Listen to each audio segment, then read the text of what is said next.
嗨，大家好，我是坦平叔。今天是2025年4月15号，这一期咱们继续胡聊胡市、胡指胡威，还有胡一金老师。今天这个胡市三大指数弱势震荡，尾盘呢非常神奇的翻红，尤其是沪指，沪指涨0.15%，深成指跌0.27%，创业板指数跌0.13%。这个犹如尾盘呢，这个沪指无形的手把它拉红之后就形成了一个6连涨。这个6连涨就相当于一记响亮的耳光扇到这个特朗普的耳朵上。当然了，这个你说是刻意营造的，还是市场本身就这样，这个咱们不知道总之这6连涨来回应了特朗普以这么个效果。特朗普的脑瓜子现在是嗡嗡的，但是这个6连涨也有一些隐忧和这个遗憾遗憾在什么地方呢？就是全天的成交额不到1.1万亿，比昨天又缩量2000亿，上涨家数是2400家，下跌是2800家。这个很快照这个趋势又到1万亿。这个成交量意味着什么？咱们以前一直说现在就大家自己心里有数就行。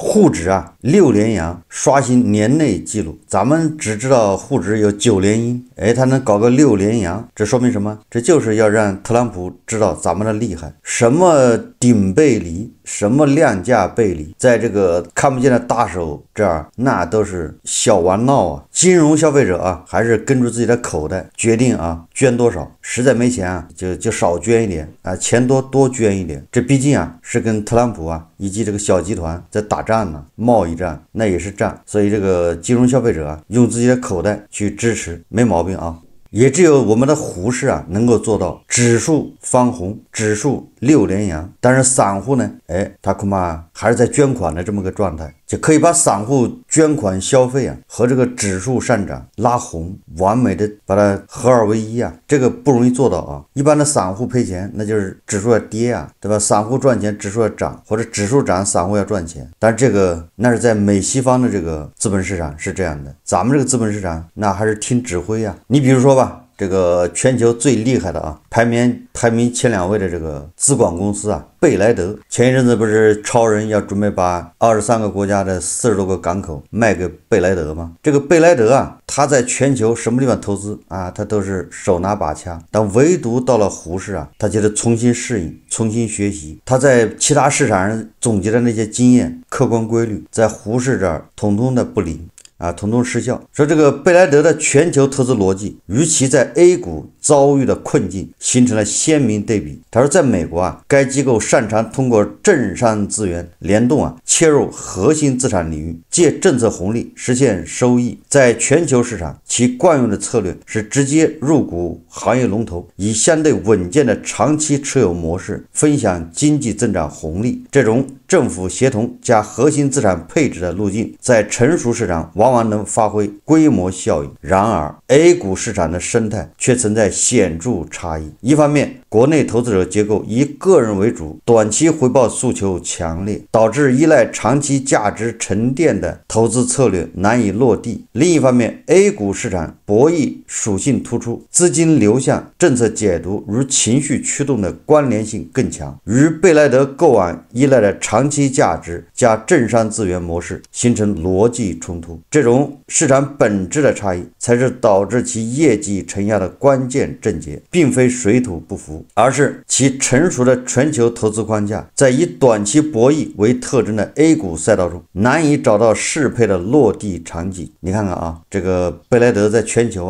行之有效的投资方式，在胡市这儿它就不灵。不灵的原因呢，说咱们这个市场就是个短期博弈市场，短期博弈市场它不是个投资市场。这个我在以前一直反复这个解释过为什么是短期博弈呢？就是因为这个市场它本身它不能创造价值，也就是这个蛋糕它在不停的萎缩，不停的萎缩的蛋糕里面，你分多了它就分少了，对吧？你多分的那个恐怕就是他的出的血，你赢的就是他输的。完了，这个设局的人呢还要抽头如果这个有的市场它这个不断的产生价值，不断的创造收益，那个蛋糕是不停的在变大，也就是你赚的钱未必是别人赔的钱，是这个企业它的成长带来的收益。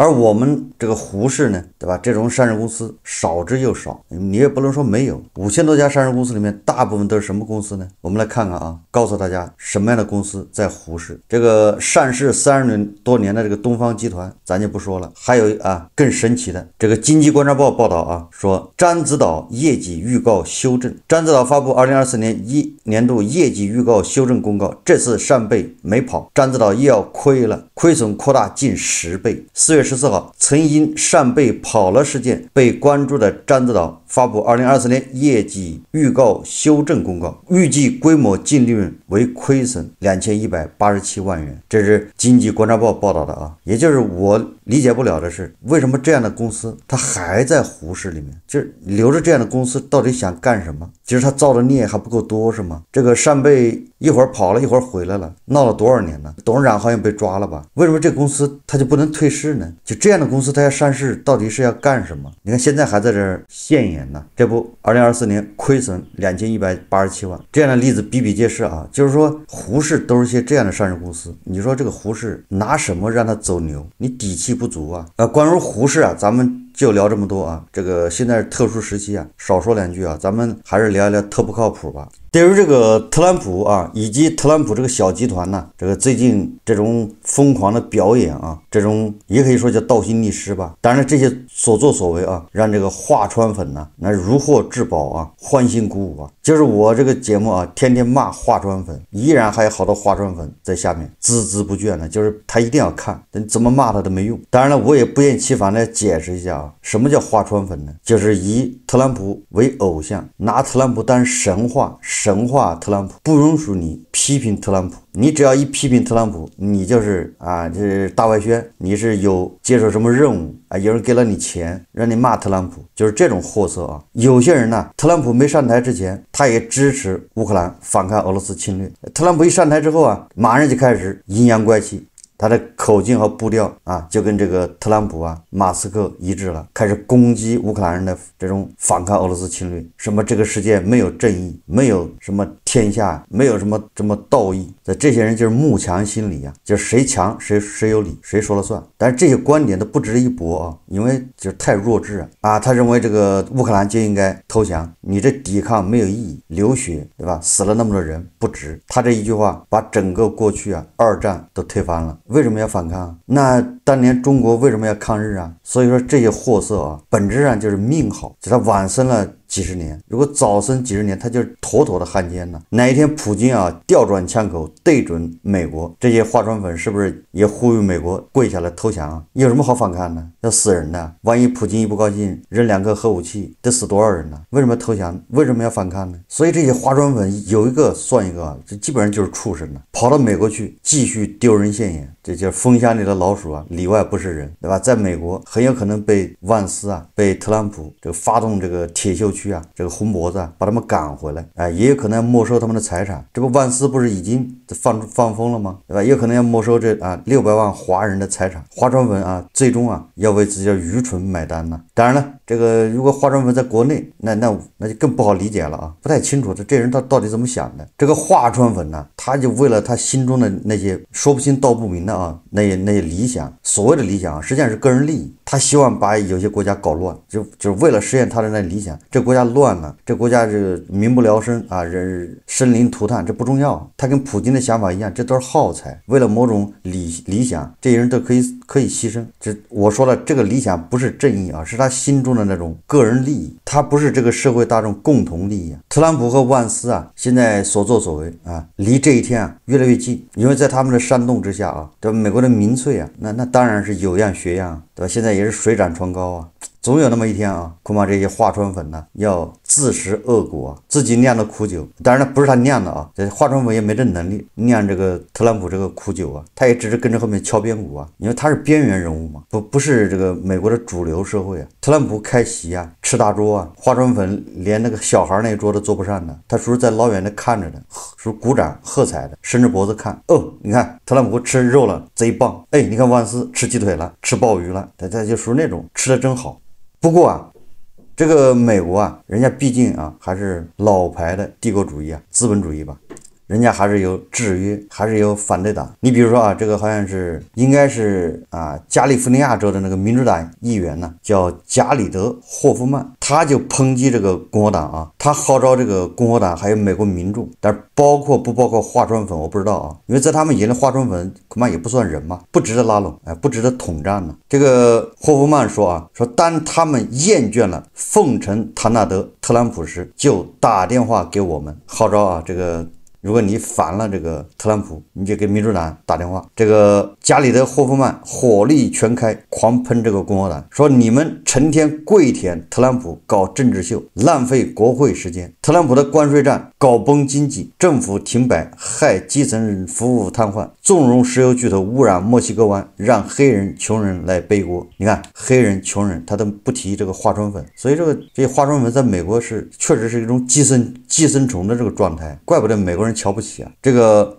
加里德·霍夫曼讽刺共和党只会搞把墨西哥湾改名美国湾这种脑残法案，却不敢面对县民。最后啊，这个霍夫曼喊话啊，等你们跪舔特朗普舔累了，赶紧找我们干正事，治理国家，降药价，救气候，别拿美国优先当遮羞布了。这化妆粉啊，你要狂废啊，你就冲这个霍夫曼废啊，这个不是我说的，是霍夫曼说的，好吧？是人美国人说的，你骂他去啊，不要在我这儿唧唧歪歪。大家可以看视频啊。You're recognized for 5 minutes. Thank you, Mr. Chairman. Mr. Chairman, when House Republicans finally tire of all of this political theater, all of this kissing up to Donald Trump, all of the burning of Congress's precious time and resources for absolutely nothing but show, for bootlicking and sycophancy, call us. We have a lot of serious work we would like to do with you. We have a lot of governing that we would like to do. But right now, our country is careening towards disaster under the Trump administration. His trade war is wreaking havoc on the economy. Our constituents are struggling to make ends meet with rising costs. Agencies aren't able to provide essential services for the American people because of the mass indiscriminate firings of federal employees, facility closures, chaotic government takeovers by Elon Musk and his tech bros at Doge. Agencies under this committee's jurisdiction have been gutted, kneecapped from doing their work to ensure public safety, mitigate wildfire risks, or protect our irreplaceable natural resources. We're not here to address any of that today. In fealty to the president, House Natural Resource Republicans are considering a joke of a bill to rename the Gulf of Mexico the Gulf of America. If you were to choose a bill that perfectly embodies the Republican Party at this moment in history, this might be it. The bill does absolutely nothing, but it kind of says everything. It captures the MAGA, anti-immigrant, imperialistic rhetoric of right-wing cable news and podcasts, while also giving cover for the president to censor and retaliate against news outlets that choose to call it the Gulf of Mexico, which, by the way, is what every other country on earth will continue to call it. It tightens the stranglehold billionaires in the oil and gas industry have on Team Extreme, while ignoring all of the chaos President Trump's policies are inflicting on Gulf Coast communities. President Trump might think he was the first to come up with this idea, the Gulf of America, but it was actually a comedian, Stephen Colbert, back in 2010. And at that time, oil was gushing from BP's blown Deepwater Horizon well that killed 11 people and crushed the coastal economy of Louisiana. Colbert called it the Gulf of America because, to quote him, "We broke it. We bought it." Republicans seem to have forgotten this incident as they advance their drill, baby drill agenda. But as we approach the 15th anniversary of the tragic Deepwater Horizon disaster, I would like to remind my colleagues, we continue to see record-breaking oil and gas production because for decades, big oil has clung to sweetheart deals that it receives from the federal government. And all of us pay the price. It's the surge in climate-driven disasters like the catastrophic wildfires in California, the cycle of extreme drought and flood across the West and the Midwest, supercharged hurricanes pounding the Southeast, and more. It's the unmatched levels of pollution in communities in the Gulf, primarily black, brown, and low income, which have become a sacrificial altar for the fossil fuel and petrochemical industries. And while Trump and Musk destroy our economy, our communities, and our planet, congressional Republicans can't even be bothered to face their own constituents at town hall meetings. But now, after weeks of silence, Republicans finally have a plan to address this compounding crisis. They're going to rename the Gulf of Mexico. This is what they think the American people want. And talk about unpopular. According to a recent Fox News poll, the majority of Americans actually oppose this name change. They know it's a joke. They know it's a stunt, even if President Trump and Republicans seem to be taking it seriously. You know what's not a joke? Firing firefighters, weather forecasters, disease researchers, aid workers, destabilizing global markets with mindless tariff taxes that are wrecking people's hard-earned retirement and college savings, turning our allies and neighbors into enemies, threatening to cut Social Security and Medicaid, services that will be in much greater demand once the Trump recession really gets rolling in the weeks and months to come. This is an insulting charade of America first nonsense at a time when the American people need serious policy prescriptions. Instead, we're getting stuff like this that makes our country a global laughingstock. I oppose this bill, and I yield back.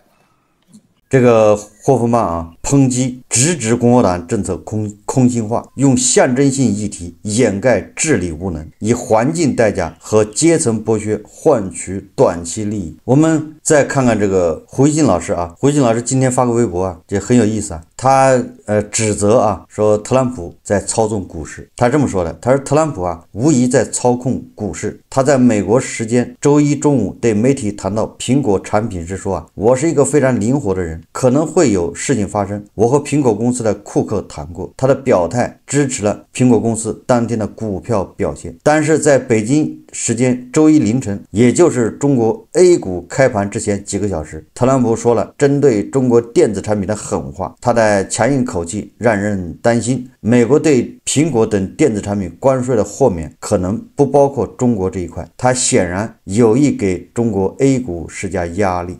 这胡锡进老师认为啊，特朗普的所作所为是针对大 A 的，所以我刚开始就说了啊，目前这个胡适走势啊，有点跟这个特朗普干仗的意思。这个胡适就是个战场。你看这个胡锡进老师他就这么认为，他就认为这个你特朗普故意的在胡适开盘前几个小时放风，对吧？就是打压胡适。这个我不敢肯定啊，我不觉得特朗普就对一个3000多点的这个胡适啊，对一个市值啊不到10万亿美金啊，或者10万亿左右吧，反正美国那么2-3只股票啊，对吧？2-3家上市公司的市值加起来，恐怕就是10万亿美金。这特朗普对这么一个体量的资本市场念念不忘，要报复，这个可信度有多少呢？特朗普这个人很无聊啊，确实乱来，朝令夕改。但是你说他要无聊到啊，对这个一个10万亿美金左右这个市场特别感兴趣，专门花时间打压一下，念念不忘，这个还确实难以想象啊。也就是说，胡锡进老师是不是这块要么就是高估了自己，要么就是把自己的这个损失啊怪罪到特朗普头上？是不是说明胡锡进老师最近这个股市的收益不怎么地，也可能赔钱了，对吧？他也不能埋怨别人，所以只好把矛头指向特朗普啊，一切都是特朗普导致的。你看看，我们好不容易有点利好，对吧？好不容易5连阳或者4连阳，结果特朗普又开始制造利空，打压胡适。胡锡进老师说啊，苹果会不会遭殃，关键是在中国生产的苹果手机会不会得到美国对等关税的豁免，因为苹果的绝大部分产能都在中国。特朗普在可以影响当天中国 A 股的和美股的不同时间里说了不同的话，表达了相反的消极的和积极，而真实的决定只能是同一个。他这个人为了功利主义目的，真是什么都能做得出来。所以中国投资者一定要学会分辨特朗普说话的真假，尽最大可能排除他对中国金融市场的干扰。这个可能性有多大呢？要说对资本市场的干扰，特朗普靠的是他的嘴喊话，对吧？当然你可以怀疑特朗普是不是做空或者做多啊，是不是他通过他的女婿啊或者什么啊其他人，这个我不知道啊，这不太清楚。但是你看印度，对吧？那是操纵市场，那是政府行为，禁止卖出或者卖出有配额，对吧？你卖出多少不准唱空，窗口指导，胡锡进老师都忘了。论操纵市场啊，那特朗普还是个小弟弟。胡锡进老师得出一个啊，说特朗普不仅在中国打贸易战，也在打金融战，而我们只要在心理上战胜他，驱逐他的干扰，他就将满盘皆输。通过心灵感应啊，通过这个精神胜利法，咱战胜特朗普。胡锦老师这个说的太难理解啊，你就直接说就是持股不动，就是不卖，为国护盘，对吧？你小散买了股票你就不动，无论特朗普说什么，无论他风吹日晒，对吧？这个风吹雨打，我自岿然不动，看他特朗普能得逞吧？不就这意思吗？反正现在啊，这个金融消费者已经上头了啊，有点那个为国护盘的意思，你就护着吧，这没办法啊，谁让你买了股票呢？历史使命啊，就到了这些人头上。所以跟胡锡进老师啊一起啊，这个不仅要守护舆论边疆，还要守护这个资本市场的边疆啊，守护资本市场稳定啊，就是不卖。那咱们没有买股票的怎么办呢？那只能啊加油啊，打气了啊，跟这些化妆粉呐做斗争。好，这期节目啊，咱们就聊到这里，感谢大家收看。如果喜欢我的节目，欢迎订阅转发，也可以在下方留言评论，谢谢大家。